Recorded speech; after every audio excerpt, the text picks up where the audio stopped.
મેઘરજ તાલુકાના બીટી છાપરા ગામે થયેલ યુવકની હત્યામાં મોટો ખુલાસો। દારૂની બોટલ ફોડી નાખતા મિત્રોએ જ મિત્રને મોતને ઘાટ ઉતાર્યો। પોલીસ દ્વારા ત્રણેય આરોપીઓને પકડી પાડી જેલ હવાલે કરવામાં આવ્યા।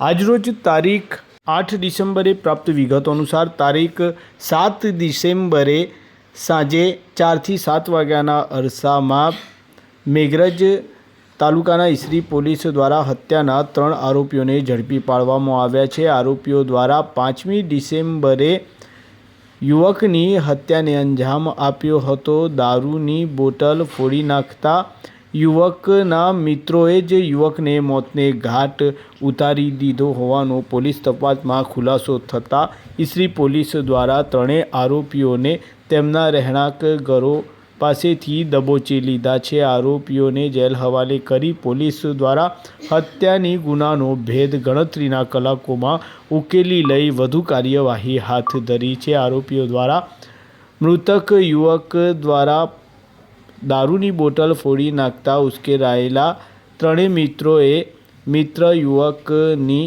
હત્યા કરી નાખી હોવાનું પોલીસ તપાસમાં ખુલ્યું છે। મૃતક યુવક સંજયસિંહ ભીખુસિંહ રાઠોડની હત્યાને અંજામ આપનાર 3 આરોપીઓ જયદીપસિંહ ઉર્ફે જીતેન્દ્રસિંહ અભયસિંહ રાઠોડ રહે લાલપુર તાલુકો મેઘરજ, આકાશસિંહ છત્રસિંહ રાઠોડ રહે સીતાવાડા તાલુકો પ્રાંતિજ જિલ્લો સાબરકાંઠા તથા વિરેન્દ્રસિંહ ઉર્ફે રાજુ નવનીતસિંહ સોલંકી મૂળ રહે હાલ રહે સુરપુર। ત્રણેય આરોપીઓને પોલીસ દ્વારા દબોચી લઈ વધુ કાર્યવાહી હાથ ધરવામાં આવી છે।